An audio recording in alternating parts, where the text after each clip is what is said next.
మానవులముగా మనము తీసుకునే ఆహారము సంతులితముగా ఉండాలని, అన్ని రకాల పోషకాలు ఉండాలని జాగ్రత్త వహిస్తాం. అలాగే క్రైస్తవులముగా అనుదిన ఆత్మీయ చర్యగా భావించే, అలాగే ఊపిరిలా భావించే ప్రార్థన విషయంలో కూడా సమతూకంగా సమపాళ్లలో ప్రార్థన ఉండాలనే విషయాన్ని గురించి ఎప్పుడైనా ఆలోచించామా? ప్రార్థనలోని అంశాలు ప్రార్థనా సమయాన్ని నిర్దేశిస్తాయి. ఈరోజు మనము మన వ్యక్తిగత ప్రార్థనా సమయంలో సమతూక ప్రార్థనకు ఉండవలసిన అంశాలను కొన్నింటిని చూద్దాం.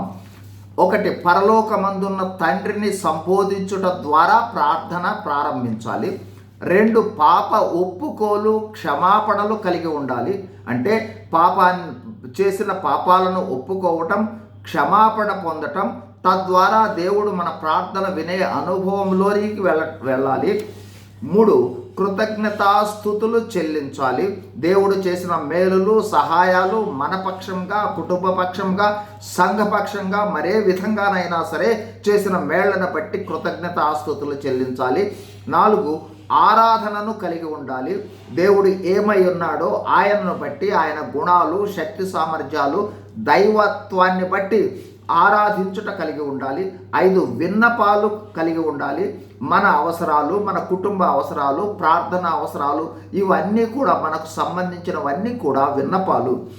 6, విజ్ఞాపనలు ఉండాలి. ఇతరుల కోసం చేసే ప్రార్థన విజ్ఞాపన అంటే రాజుల కోసము, అధికారుల కోసము, సంఘ అవసరాల కోసం, ప్రజలందరి కోసము, రాష్ట్ర అవసరాలు, దేశ అవసరాలు, ఇలా ఇతరుల కోసం ప్రార్థించే అంశాలు అనేకము ఉంటాయి.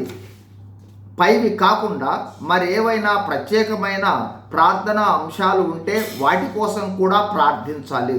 8, ప్రార్థన అంటే దేవునితో సంభాషించుట కావున దేవుడు మనతో మాట్లాడుటకు సమయాన్నిచ్చి కనిపెట్టాలి.